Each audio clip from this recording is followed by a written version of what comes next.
So what does this year's Chelsea Flower Show mean for your garden? Well, I think there were three strong overarching themes. There was woodland, there was shade, and there was what I would call a cottage garden style planting.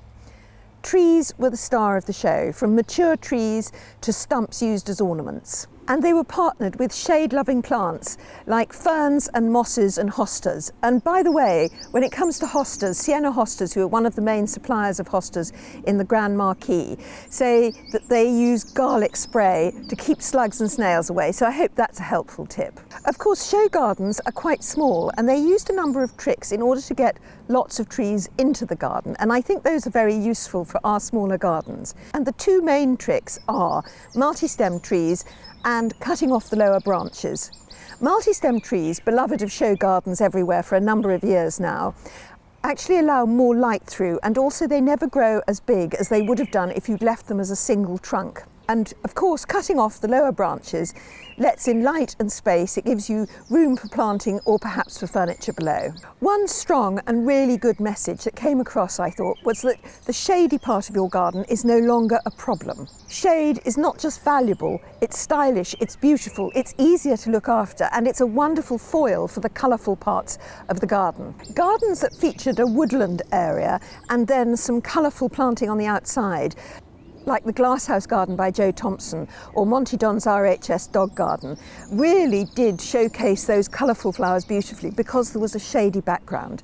In the past, I think show gardens might have had wall-to-wall colourful flowers, but these gardens have shown us how you really don't need that and how it's better to have some foliage texture in the background rather than just colour. And as for the general planting style, I would say that rewilding has been softened and made more managed and more accessible.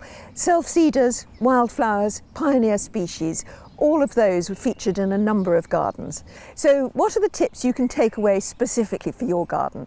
Well, logs as seating or ornaments. In the Avenard Intelligent Garden by Jay Arn and Tom Massey, it featured logs and trees and forest and urban planting in all sorts of forms. And the main message of this garden was that although we are under great pressure to plant as many trees as possible, a huge number of those trees simply don't survive because they're not looked after properly. So this garden used AI and an app for the trees to talk to the gardener and tell them what they need. The pavilion was also made with trees which had died through ash dieback and also had a mycelium in the panels, and mycelium is a fungus that helps trees share nutrients and water. We also saw the return of the decking path. In this garden, the decking path is raised slightly so that you can have some planting underneath and it doesn't compact the soil. It's the British Rainforests Garden by Zoe Claymore, and it had a lovely kind of woodland planting with mosses and ferns. Relax about your lawn. You can have long grass, short grass, a mix of the two. It's your choice, but it doesn't have to be perfect.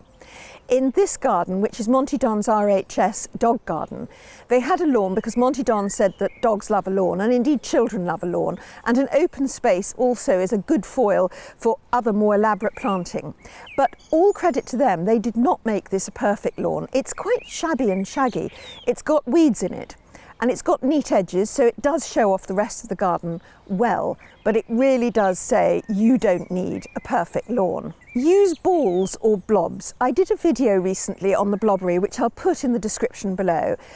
And one of the things I really noticed at this year's Chelsea Flower Show is that having rounded, quite sculptural plants really shows off a more relaxed planting.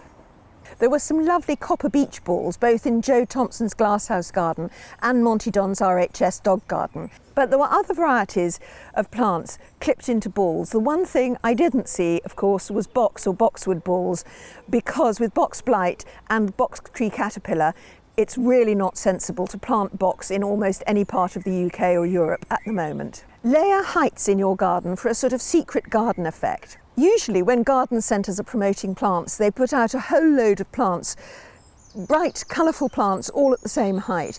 But the Blue Diamond Garden Centre stand was a wonderful journey through an urban forest of different layers, foliages and textures.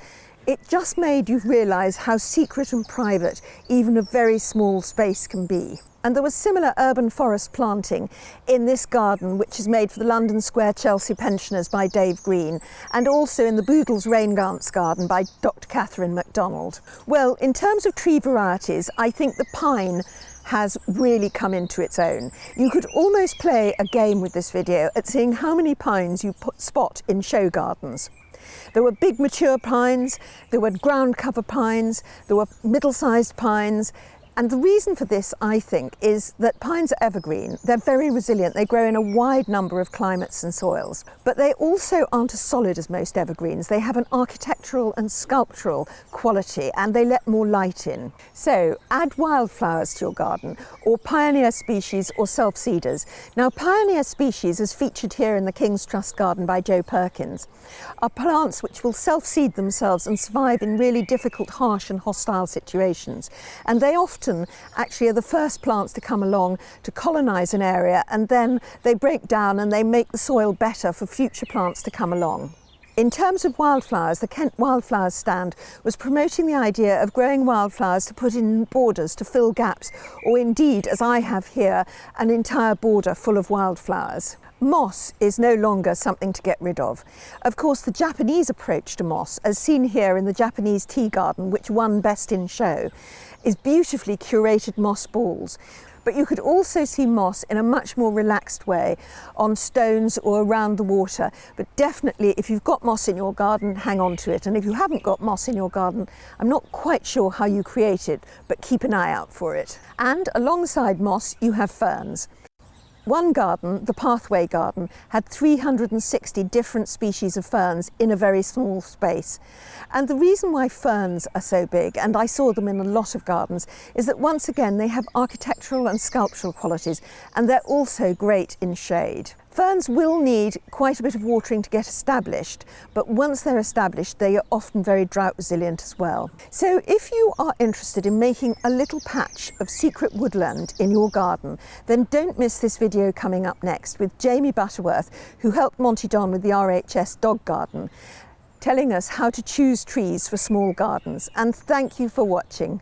Goodbye.